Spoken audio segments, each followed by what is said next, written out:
আপোনালোকে মিয়া মিয়া বুলি কৈ কেৱল হিন্দুৰ নামত ভোট ভিক্ষা কৰি আপোনালোকে জনগণক অসমীয়া জাতিটোক প্ৰতাৰণা কৰি আছে।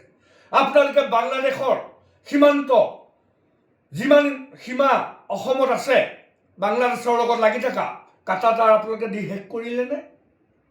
6 জাতিৰ জনজাতিকৰণ, মৰাণ, মটক, আহোম, কোচ, কলিতাৰ জনজাতিকৰণ আপোনালোকে দিলেনে? আপোনালোকে এইবিলাক অসমৰ জাতীয় সমস্যাবিলাকক সমাধান নকৰি আপোনালোকে মিছামিছিকৈ নেৰেটিভ সৃষ্টি কৰি, মিয়াৰ নামত নেৰেটিভ সৃষ্টি কৰি অসমীয়া জাতীয়তাবাদ যি ধ্বংস কৰিব খুজিছে, সমগ্ৰ অসমবাসী ৰাইজে এই যি বিজেপিৰ ৰাষ্ট্ৰীয়তাবাদে অসমখনক ধ্বংস কৰিবৰ কাৰণে, হিন্দুত্ববাদে অসমীয়া জাতিটোক থান-বান কৰিবৰ কাৰণে যি চেষ্টা চলাই আছে, ইয়াৰ বিৰুদ্ধে প্ৰতিজন সজাগ সচেতন অসমীয়াই তীব্ৰ প্ৰতিবাদ সাব্যস্ত কৰিব লাগিব। ৰাষ্ট্ৰীয়তাবাদৰ হাতৰ পৰা, ৰাষ্ট্ৰীয়তাবাদৰ কবলৰ পৰা আমাৰ অসমীয়া জাতীয়তাবাদ কাঢ়ি আনিব লাগিব। নহ'লে অসমীয়া জাতিটো আৰু আমি জীয়াই নাথাকিমগৈ।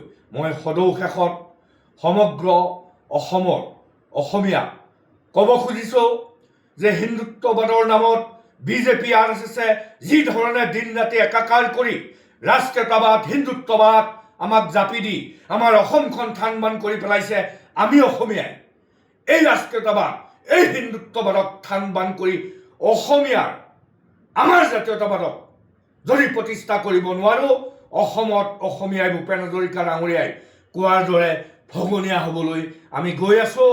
মই আকৌ কৈছোঁ, বিজেপি RSS চৰকাৰখনে আমাৰ সীমা সমস্যা সমাধান কৰা নাই, NRCৰ কাম সম্পূৰ্ণ নাই কৰা, বাংলাদেশৰ যি বাংলাদেশী সমস্যা, মুছলমান বাংলাদেশী সমস্যাও বাংলাদেশী সমস্যা, হিন্দু বাংলাদেশী সমস্যাও বাংলাদেশী সমস্যা। বাংলাদেশী মানে হিন্দু বাংলাদেশী নহয়, মুছলমানো এনেকুৱা কথা নাই।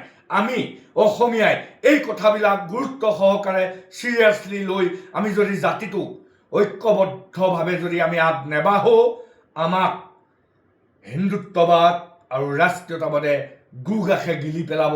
আৰু গুগাখে নিগিলোতেই আমি সমগ্ৰ অসমৰ প্ৰতিটো জাতি জনগোষ্ঠীয় কাৰ্বি, মিচিং, মৰাণ, মটক, বড়ো, কোচ, কলিতা, আহোম, চুতীয়া আমি সকলোৱে ঐক্যবদ্ধভাৱে আমি আমাৰ নিজৰ জাতীয়তাবাদ ৰক্ষা কৰিব লাগিব, জনগোষ্ঠীয় বাদ ৰক্ষা কৰিব লাগিব। তেতিয়াহে আমি অসম আৰু অসমীয়া জাতিটো, অসমত বাস কৰা প্ৰত্যেকটো জাতি জনগোষ্ঠী আমাৰ অধিকাৰবিলাক আমি কাঢ়ি আনিব পাৰিম আৰু অধিকাৰবিলাক প্ৰতিষ্ঠা কৰিব পাৰিম।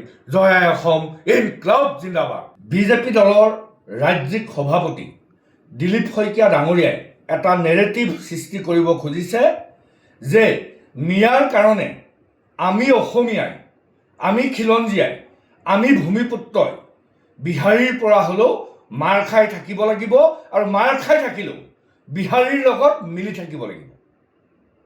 মই সমগ্ৰ অসমবাসী ৰাইজক চিৰিয়াছলি এটা গুৰুত্বপূৰ্ণ কথা ক'ব খুজিছোঁ, আপোনালোকে কথাটো হৃদয়ংগম কৰিব বুলি মই অনুৰোধ জনালোঁ।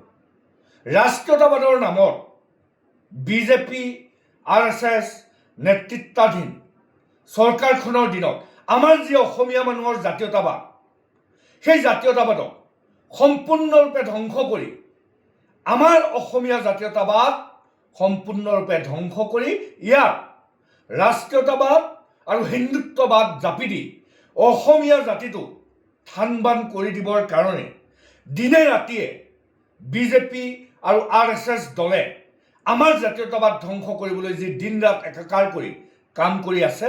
আৰু আমি অসমীয়াই, আমি আমাৰ জাতীয়তাবাদক জীয়াই ৰখাবলৈ হ'লে অসমীয়াই মনে মনে বহি থাকিলে নহ'ব।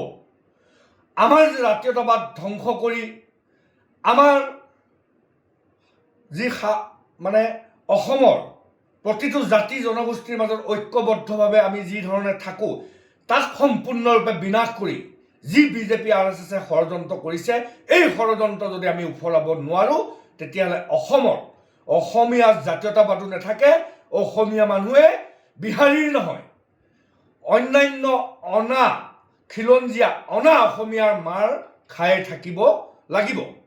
আজি যিটো নেৰেটিভ সৃষ্টি কৰিব খুজিছে বিজেপিয়ে, মই বিজেপি দলক, মই RSSক, মই হিমন্ত বিশ্ব শৰ্মাক সুধিব খুজিছোঁ, আপোনালোকে আজি কেন্দ্ৰত 15 বছৰ হ'বহি এতিয়া শাসন কৰিলে, অসমত আপোনালোকে 15 বছৰ হোৱা নাই, যোৱা 10টা বছৰ গ'ল, আকৌ আপুনি এইবাৰ মুখ্যমন্ত্ৰী হৈছে, 11 বছৰত আপোনালোকে শাসন কৰি আছে।